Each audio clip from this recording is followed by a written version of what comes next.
பக்திமான்களுக்கு நமஸ்காரம்.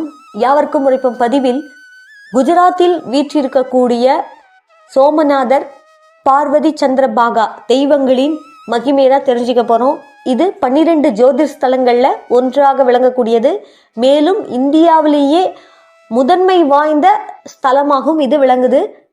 இந்த ஸ்தலத்துக்கு ஏன் இவ்வளவு பெருமை, புராண காலத்தில் என்னென்ன அற்புதமான நிகழ்வுகள்லாம் நடந்திருக்கு அப்படின்றத நாம் எல்லாம் தெரிஞ்சுக்கலாம். சோமன் என்று சொல்லக்கூடிய சந்திரன், இந்த சந்திர பகவான் இங்கே வந்து சிவபெருமானை வழிபட்டு பேரு பெற்றார். அதனால தான் இங்கே இருக்க சுவாமிக்கு பேர் சோமநாத் அப்படின்ற பெயர் உண்டாகியது. சோமநாதபுரம் வந்து உலகில் தோன்றிய காலம் முதல்லையே சிறந்து விளங்கி வந்த ஸ்தலமாக இருக்கு. பிரபாசப்பட்டணம்ன்ற பேரும் இந்த ஊருக்கு இன்னும் பெருமை சேர்க்குது.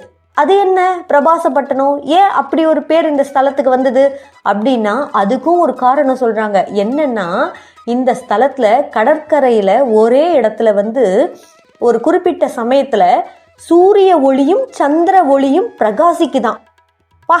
ஒருத்தர் பிரகாசிச்சாலே பிரமிப்பா இருக்கும். 2 பேரும் சேர்ந்து பிரகாசம் பண்ணாங்கன்னா அப்போ எவ்வளோ ஜெகஜோதியா இருக்கும் அந்த இடம், யோசிச்சு பாருங்களேன். அதனாலதான் இந்த ஊருக்கு பிரபாசப்பட்டணம்ன்ற பேரும் வந்ததாகவும் சொல்லப்படுகிறது. அது மட்டும் இல்லாம புராண காலம், வேத காலம், இதிகாச காலம், இப்போ இருக்கக்கூடிய தற்காலம், இப்படி எல்லா காலங்கள்லையுமே புனித தலமா விளங்கி வருகிற சிறப்பு பெற்றது தான் இந்த சோமநாதர் ஆலயம். நமது நாட்டின் 12 ஜோதிர்லிங்க ஸ்தலங்கள்ல இது தலையாய ஸ்தலமா பேறு பெற்று விளங்கி வருகிறது. மேலும் கூடுதல் விஷயம் என்ன, இரண்யா நதி, கபில நதி, சரஸ்வதி நதின்னு ஆகிய 3 நதிகளும் திரிவேணி சங்கமத்தில் ஒன்று கூடுகின்றன. இந்த கூடுதல் சிறப்பும் இந்த புனித ஸ்தலத்தில் இருக்கு.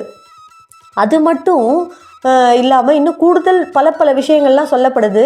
பாண்டவர்கள் இருந்தாங்கல்ல மகாபாரதத்தில், அவங்கெல்லாம் பல முறை இங்கே வந்து வாழ்ந்தும் தவம் செய்தும் இந்த சிவபெருமானுடைய அருளை பெற்றிருக்கிறார்கள் அப்படின்னு சாஸ்திரங்கள் சொல்கிறது. சரித்திர காலத்துல சரித்திர ஆசிரியர்கள்லாம் நிறைய பேர் வந்து இந்த சோமநாதரின் பெருமையும் புகழையும் பற்றி நிறைய எழுதியிருக்காங்களாம். அவ்வளவு சிறப்பு வாய்ந்தவர் தான் இந்த குஜராத்தில் இருக்கக்கூடிய சோமநாதர்.